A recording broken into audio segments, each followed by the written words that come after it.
If you've never bought a phone on a contract before, you might be wondering what the process involves, like how to pass a credit check, and how to ensure you're getting the right deal for your needs. So today, we'll run through everything you need to know when buying a phone on a contract in the UK. But before we begin, if you're looking for a phone on a contract or a SIM-only deal, click the link in the description to come to our comparison site, greensmartphones.com, to compare the best deals on the market when you're watching this. We'll explain how to use our site a bit more later in the video.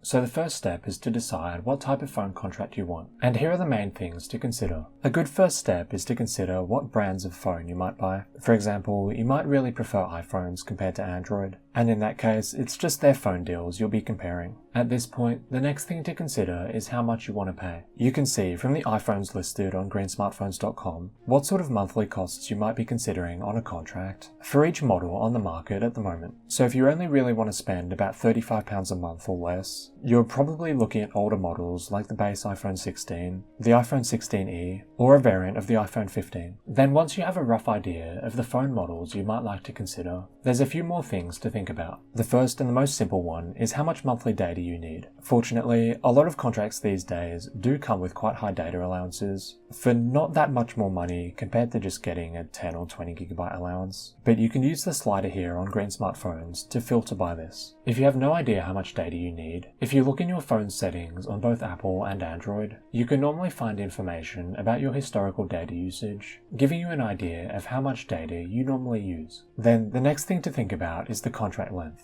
This basically determines how long you're locked in before you own the phone. Once the contract expires, you can switch to a cheaper SIM plan or upgrade the device and get its value back as a trade-in. With longer contracts, you'll normally pay less per month, but you'll be committing to paying this amount for longer. On phone contracts in the UK, 24 and 36 months are the most common durations, but you can sometimes see 48 months as well, especially on more expensive phones. And finally, it's crucial to consider which network you want to join. We have a whole other video on this, which we recommend watching, explaining the differences between the different mobile networks in the UK and which ones are best at the moment. But at a minimum, you should check their coverage maps in your area, just to ensure they offer good signal before you buy. If you click more details here under a deal on greensmartphones.com, for example, you can see a link to the provider's coverage map. Then you can put in your postcode and get an idea of the network's 4G and 5G performance in your area.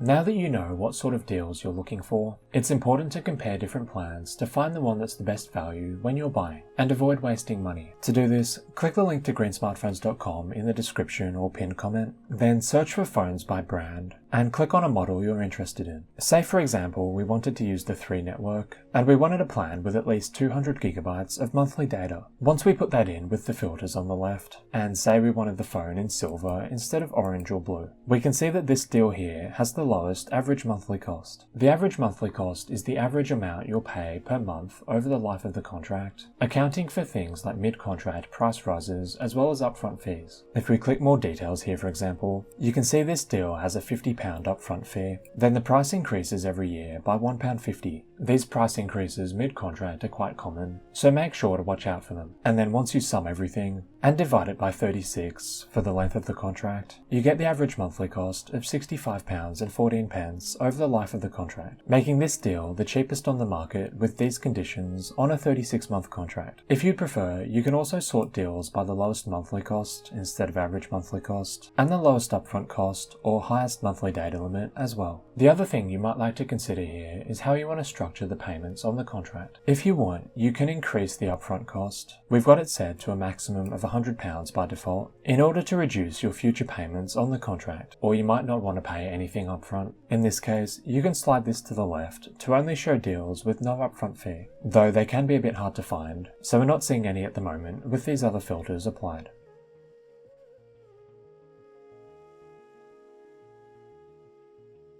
So once you've found a deal that you like, you might be wondering how you go and buy the contract, especially if there's a credit check you have to pass. So let's say we want to buy that 3 deal on the iPhone 17 Pro Max we showed before, with the lowest average monthly cost, with these criteria applied. If you click View Deal here, this will take you to the seller's website to complete the transaction. we focus on just comparing prices rather than selling phones ourselves, so you'll need to buy the phone from the seller directly. So let's click this, and we end up on the basket page on the 3 website. Here, they'll show more details about the contract you're entering into. For example, at the moment this phone is a pre-order, so it won't be shipping quite yet. And you can choose whether you want an eSIM or a physical SIM, and whether you want to trade in an old phone to get a discount on the new one. Click Checkout Now to proceed. Then they'll begin asking for some personal details, both to set up your account and ship the phone to you, and also to complete a credit check for the contract. In our experience, passing the credit check is normally pretty straightforward, unless you've done something in the past that's affected your credit score. If you're young and this is your first contract, or you're new to the UK, you should be able to pass the credit check fairly easily with most providers. And it's also worth knowing the process is not that difficult. With 3, for example, you just need to put in the personal details they're asking for on this page. They won't need to contact you to complete the credit check or anything like that. So once you put in your details for the credit check, the final step is to put in your payment details. With 3, you can choose a delivery method or pick up the phone from one of their stores. Then you'll need to set up a direct debit for your monthly payments. So if you're new to the country, you will need a UK bank account to have a phone contract. Then once you do this, there's a final step, though I can't show it because I don't want to initiate a direct debit, and that is to pay this one-off cost with a credit or debit card. And usually, as a part of the credit check, or just as a general fraud measure, they'll often match up the billing address on the credit or debit card with the address you've put in on the website. And at the very least, with most providers, the card you use will have to have a UK billing address. So, as well as a UK bank account, you'll also need a UK credit or debit card you can use to make the first payment. Just something to be aware of if you've just turned 18 or if you're new to the UK.